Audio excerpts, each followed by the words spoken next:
Bismillahirrahmanirrahim. Assalamualaikum warahmatullahi wabarakatuh. Seperti biasa kita bertemu lagi dalam ruangan Tanya Dr. Said.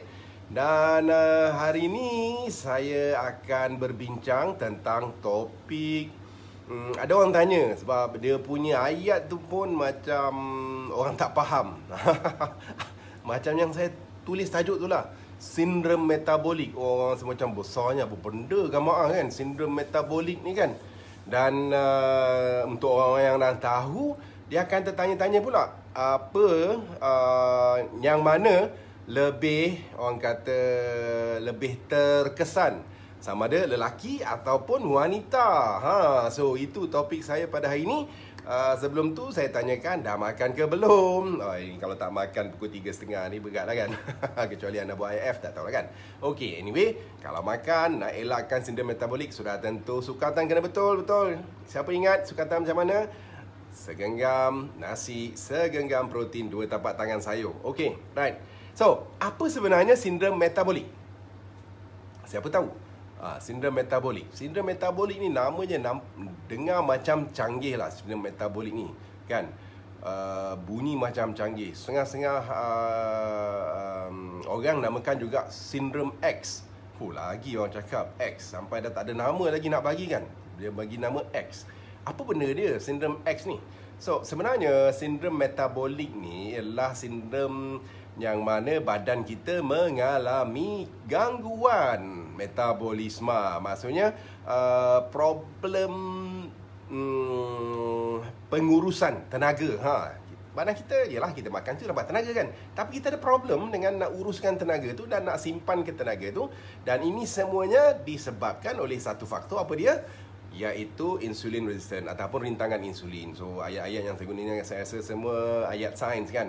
So, apa sebenarnya? Adik-beradik lebih kurang macam ada sejenis hormon dalam badan kita ni nama insulin. Hormon ni ialah benda yang membantu setiap proses yang berlaku dalam badan kita. Okey, hormon insulin ni dia akan bertugas untuk menyerapkan gula dari darah ke dalam sel. Ni kalau orang kencing manis sudah tentu tahu apa dia hormon insulin tu kan. Okey, right. Bagi setengah-setengah orang dia akan berlaku yang mana hormon insulin ni dah jadi tumpul. Bukanlah tumpul sangat. Maksudnya badan kita, sel-sel badan kita dah tak peka. Dia dah tak peka dah dengan hormon insulin.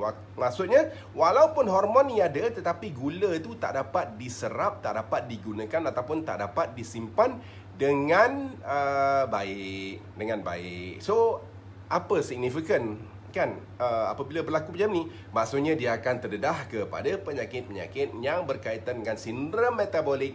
Apa dia? Orang kita panggil penyakit berangkai-rangkai itulah. Maksudnya darah tinggi, kencing manis terutamanya, kolesterol, dan ini semua akan menjurus kepada apa? Sakit jantung dan juga stroke. So itulah lebih kurang sindrom metabolik. Dan nak tak nak kita sedari sekarang, statistik menunjukkan sindrom metabolik ni ataupun penyakit-penyakit yang saya sebutkan tadi itu semakin meningkat, dan statistik menunjukkan bahawa 25 hingga 40% orang dewasa terbabit dalam masalah sindrom metabolik dan juga yang menyebabkan penyakit berangkai-rangkai ni kan. Okay, right. So apa risiko faktor untuk mendapat sindrom metabolik? Ni ada 5 risiko faktor yang penting sebab apa? Sindrom metabolik ni merupakan antara penyumbang kepada masalah penyakit-penyakit yang bukan disebabkan oleh jangkitan kuman ataupun jangkitan. Okay, right. Maksudnya kematian yang bukan disebabkan oleh jangkitan, ni kebanyakannya disebabkan oleh sindrom metabolik. Right. Risk factor yang pertama, semua orang tahu, tekanan darah tinggi. Semua orang tahu ke? Okey, tak apa, saya jelaskan. Tekanan darah tinggi. Maksudnya seseorang dia tak perasan tekanan darah tinggi dia lebih daripada 130, bawah dia tu 85, dia dah mempunyai risiko faktor nombor 1.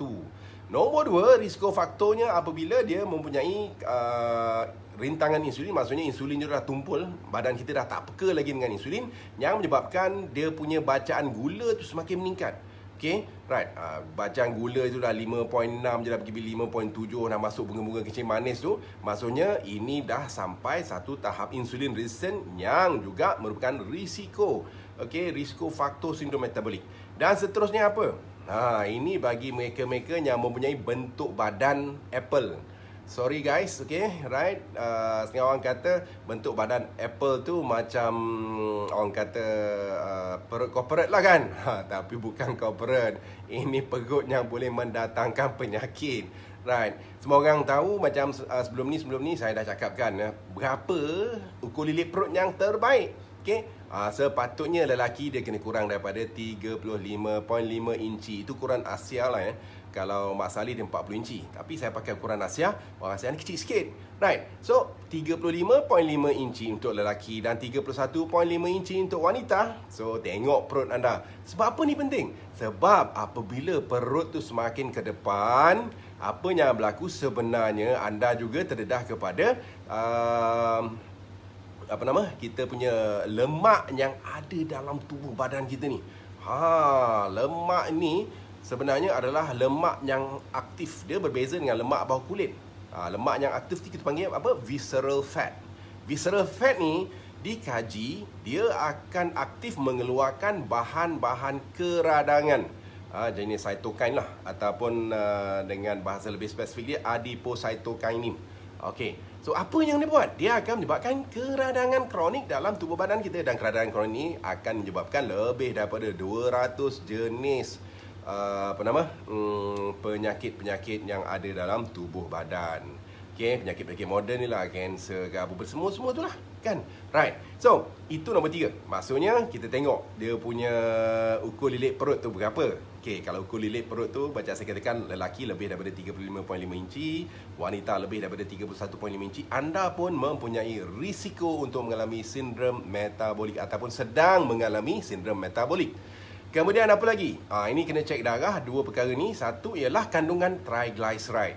Okey, triglyceride ni yang membentuk lemak-lemak badan kita ni, okey, dia tinggi. Okey. So dia ada beberapa bacaan. Bahasa Melayu triglycerida kan. Okey, triglyceride. So triglyceride ni kalau tinggi, dan satu lagi yang penting juga yang merupakan faktor kelima, iaitu high density lipoprotein. Maksudnya lemak ataupun kolesterol baik ni, secara istilah yang mudah anda faham, dia rendah daripada biasa. Okey. Sepatutnya HDL ni dia kena tinggi, tapi anda mempunyai HDL, lemak yang bukan lemak, kolesterol baik ni rendah daripada biasa. So 5 perkara tu, iaitu tekanan darah tinggi, saya katakan tadi, bacaan gula, okay, kemudian bacaan triglyceride, bacaan HDL, high density lipoprotein, dan juga satu lagi ialah ukur lilit perut anda. Ini semua akan menentukan risiko faktor yang sangat tinggi untuk anda mengalami sindrom metabolik. Sebab tu sindrom metabolik ni dia berkait dengan, saya boleh katakan lebih kurang masalah 3 serangkai yang selalu kita dengar tu lah kan. Kalau 3 tu yang biasa kita dengar apa? 1, darah tinggi. 2, kencing manis. Nombor 3 ialah kolesterol. Tahu tak anda, di Malaysia ni, kalau ikut kajian daripada Jabatan Statistik menunjukkan bahawa 1.7 juta rakyat Malaysia mengalami masalah 3 adik-beradik berangkai-rangkai ni. Tinggi tu. Dan ini semua yang kita bimbang akan menyebabkan apa? Masalah komplikasinya, iaitu sakit jantung ataupun stroke. Okey, right. So, apa yang menyebabkan 5 faktor ini, ataupun faktor utama yang menyebabkan 5 faktor ini? Faktornya saya dah bagi tahu. Nombor 1 ialah rintangan insulinnya tinggi. Maksudnya hormon insulin yang badan dia tak lagi bertindak dengan baik, ataupun sel badan dah tidak lagi peka dengan hormon insulin ini. Dan satu lagi perkara yang berkait rapat ialah obesity. Ini yang kita bimbang, sebab kalau kita baca surat khabar dia tulis Malaysia negara paling gemuk di Asia. Alamak. So maksudnya kita akan terdedah kepada sindrom metabolik dengan lebih mudah. So dua perkara tu, iaitu diabetes dan juga obesity, sekarang dah digelarkan sepupu, dan dia dapat nama baru, diabesity. Okay, daripada diabetes campur obesity jadi diabesity. Dan ini juga berkait rapat dengan gaya hidup yang tidak aktif. Dan semua ini akan menyebabkan apa? yang kita bimbang sudah tentu dia akan menyebabkan masalah sakit jantung. Dan sekarang saya rasa macam yelah, nak kata panik, taklah panik, tapi kita kadang-kadang rasa wow, bukan wow, sebenarnya kesian. Itu ayat yang betul. Okey, kesian. Muda-muda dah ada masalah sakit jantung. Dan baru ni sebenarnya ada saudara saya umur 31 tahun meninggal dunia sebab sakit jantung. 31 tahun, bayangkan. Tak nampak gaya sakit, tak nampak gaya dia mengidap masalah yang besar. Dia pun aktif, mungkin badan dia sedikit lebih, mungkin berat badan dia, tapi 31 tahun dah meninggal sakit jantung. So ini yang kita nak elakkan, dan ini tugas saya untuk menyampaikan kepada anda supaya saya harap boleh mewujudkan kesedaran di kalangan rakyat Malaysia supaya kita boleh ambil tindakan. Okey, right. Kalau nak kirakan tentang wanita ataupun lelaki, ini sebenarnya bergantung kepada banyak faktor. Antara faktornya, contohnya lah di kawasan bandar, lelaki lebih menjuarai. Maksudnya kalau saya tengok statistik tu menunjukkan bahawa sekitar lelaki ni lebih kurang 52.9% yang mengalami sindrom metabolik berbanding dengan wanita 47.1%. Dan masalah wanita ni pula, jangan sangka anda rendah 47.1% tu, tetapi sebenarnya ini akan meningkat dengan usia. So ini yang saya nak pesan, sebab saya faham apabila kita mencapai setengah-setengah usia tertentu, especially 45 tahun ke atas lah, dan terutamanya wanita apabila mencapai usia menopause, apa yang akan berlaku di dalam badan mereka sebenarnya ada sejenis hormon namanya estrogen. Hormon wanita, okay? Hormon estrogen ni akan menjadi semakin berkurangan dan lalas habis. Kan? Maksudnya bila dah sampai tahap macam tu, anda masuklah era menopause. Dan anda tahu tak sebenarnya estrogen ini memberikan perlindungan kepada wanita terhadap masalah sakit jantung dan juga sakit cardiovascular disease. Okay? So, ini adalah satu keistimewaan kepada wanita. Kenapa? Didapati bahawa estrogen ini apabila kurang, ini akan meningkatkan lagi masalah IR tadi, ataupun insulin resistant ataupun rintangan insulin. Dan bila rintangan insulin semakin meningkat, mereka akan terdedah kepada sindrom metabolik, dan ini seterusnya akan menjurus kepada risiko sakit jantung. So, wanita-wanita yang atas daripada usia ataupun yang menghampiri usia menopause, risiko anda dah menyamai lelaki untuk mengalami sakit jantung. So, ambil tindakan sekarang. Dan statistik juga, bila saya baca statistik tu, saya tengok, boleh tahan juga statistik kaum wanita ni. Maksudnya 45% daripada mereka mempunyai masalah kolesterol. Dan dari sudut berat badan ni, kita dapati bahawa hampir 65% mempunyai masalah berat badan, sama ada lebih berat badan ataupun obes. So ini sudah tentu akan menyebabkan, jika tak dijaga, jika tak diambil tindakan kepada rakyat wanita ataupun penduduk Malaysia yang orang kata bergelar wanita semua, anda sebenarnya mengalami risiko yang tinggi untuk mengalami sindrom metabolik. So, apa nak buat? Jangan takut, sebenarnya sindrom metabolik ini banyak berkait rapat dengan gaya hidup kita. Okay. So, apa yang kita kena letak dalam minda kita ini sebenarnya ialah semakin kita berusia, semakin penting untuk kita menjaga gaya hidup yang sihat. Sebab saya biasa dengar kadang-kadang orang yang dah berusia dia kata, alah dah umur dah sekian, so tak payahlah exercise, dah tak ada tenaga exercise. Salah tu. Semakin berumur, semakin perlu kita meningkatkan gaya hidup sihat kita. Dan seorang kata, alah dah usia dah meningkat, so tak payah, tidur sikit pun cukup. Salah tu. Tidur ni adalah masa yang mana badan kita repair dalaman kita. Kalau anda tak cukup tidur, badan tak ada masa untuk nak repair badan, nak repair kerosakan yang berlaku ataupun keradangan-keradangan yang ada dalam badan anda, dan ini akan mendedahkan anda kepada sindrom metabolik dan penyakit-penyakit yang orang kata sewaktu dengannya. Okey, saya nak bagi tips sikit lah, sebab anda mungkin dah faham apa dia sindrom metabolik, anda dah mungkin faham di Malaysia ni disebabkan oleh gaya hidup, dan juga mungkin kesedaran kita membuatkan kita ni lebih terdedah kepada sindrom metabolik. So, apa yang nak buat? Okey, nombor 1. Ini saya rasa semua orang boleh buat. Cuma saya nak ajak supaya kita betul-betul buat. Jangan ingat nak buat tetapi buat. Setengah orang kata wishful thinking. Dia duk wish saja dia buat tapi dia tak buat-buat juga. Okey. Nombor 1, kalau anda tergolong di kalangan golongan pekerja, terutama di pejabat lah kan. Pekerja-pejabat, tak kisahlah yang duduk menghadap komputer aja tu.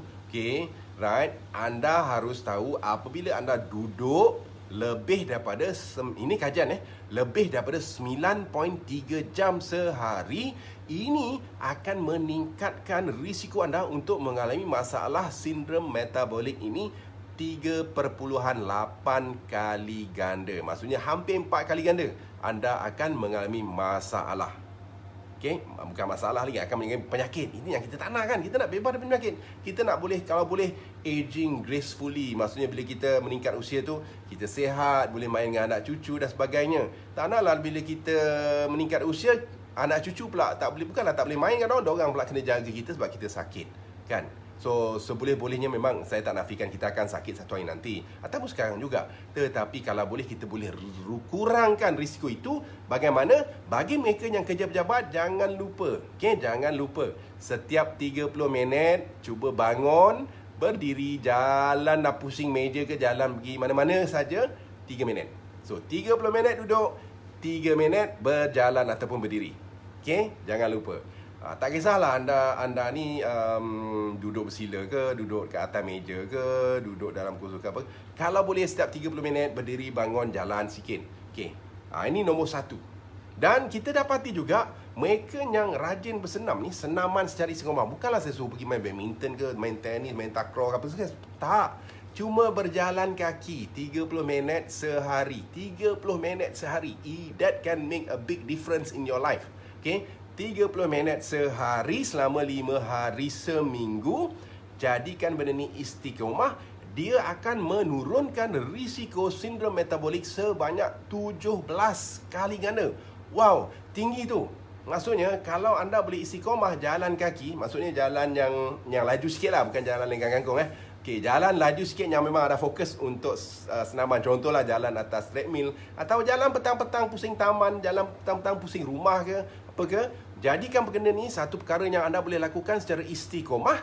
Ini akan menurunkan risiko daripada anda mengalami sindrom metabolik ni, ke darah tinggi ke, kecil manis ke, kolesterol ni semua, sebanyak 17 kali ganda. Nak tak? Okey, kalau nak kena buat lah. Okey, sekali lagi saya kata, jangan nak saja tapi tak buat, kan?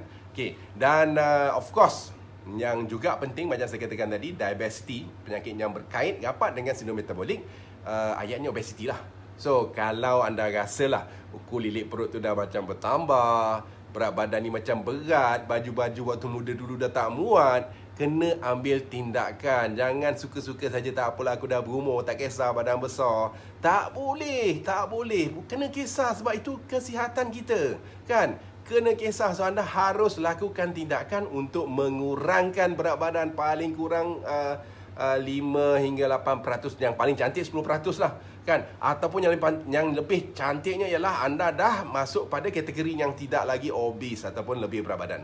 Okey, itu yang anda harus lakukan kalau nak selamatkan diri anda. Dan kita boleh orang kata age gracefully. Okey? Right. Dan of course satu perkara yang kadang-kadang orang anggap remeh orang anggap remeh ialah stres. So, kalau kita terdedah berstres, kita pun tak boleh nak kawal stres tu dengan baik. So, ini semua juga boleh menjejaskan kesihatan kita. Kenapa? Dia akan menyebabkan kelainan kronik, dan kelainan kronik akan menyebabkan apa? Insulin resistance semakin meningkat, dan seterusnya penyakit-penyakit berangkai sindrom metabolik ni pun datang menjenguk kita, kan? Dia bukan datang jenguk, dia datang hinggap terus. So, ini yang kita kena elakkan. 4 perkara tersebut yang saya katakan, bukan saja kita kena jaga gaya hidup sihat, tetapi please lakukan senaman. Okay? Jangan kita duduk secara pasif setiap hari. Okay? Kena lakukan pergerakan yang aktif. Kemudian nombor 2 ialah jaga berat badan yang ideal. Of course, Stres itu pun penting, tapi yalah, kalau saya nak masuk semua gaya hidup sihat tu kan panjang ceritanya. Nak kena jaga makan, jangan makan terlebih. Macam saya katakan, makan kalau anda nak amalkan daripada sekarang sangat-sangat penting. Segenggam nasi, segenggam protein, 2 tapak tangan sayur. Amalkan, insya-Allah kita sama-sama akan hidup bahagia seterusnya tanpa ada penyakit yang perlu kita bimbangkan. Okay, right? So saya dapat sampaikan sedikit mesej di situ. Dan kalau anda suka mesej saya, mengapa tidak anda share dan like live saya ini. Boleh berkongsi dengan kawan-kawan, sahabat handai, siapa saja, supaya mereka juga boleh elakkan daripada terbabit menjadi mangsa kepada sindrom metabolik yang saya jelaskan tadi, insya-Allah. Dan satu lagi yang saya ceritakan tadi tentang diabetes, kencing manis. Dan Malaysia sekarang pun menunjukkan tak ada pengurangan langsung daripada tahun 70-an tu. Maksudnya statistik kita meningkat sampai ke awan sana kan. Maksudnya sekarang hampir 4 juta rakyat Malaysia dah mengidap kencing manis. Dan kita tahu kencing manis ni tak best. Maksudnya dia banyak sangat komplikasi dia. So, macam mana nak elakkan? Anda boleh join page yang saya wujudkan khusus untuk mereka-mereka yang nak tahu lebih lanjut tentang kencing manis ataupun diabetes, bagaimana nak kawal, apa nak buat, apa tak boleh buat, apa komplikasi dia, macam mana nak sembuhkan daripada diabetes, macam mana dah tak payah pakai insulin atau apa-apa segalanya. Okay, join Facebook page, Facebook group Hidup Bahagia Tanpa Diabetes. Anda type dekat search tu, Hidup Bahagia Tanpa Diabetes, join. Okay, dan di situ anda ada, saya dah wujudkan beratus video yang anda boleh tengok secara santai. Janganlah yang Netflix saja kan, layanlah juga video kesihatan ni penting untuk diri anda kan. Okay, so saya doakan rakyat Malaysia semua sihat, supaya anda semua bebas bukan saja daripada diabetes, bebaskan diri anda daripada sindrom metabolik, insya-Allah. Sekian, Assalamualaikum warahmatullahi wabarakatuh.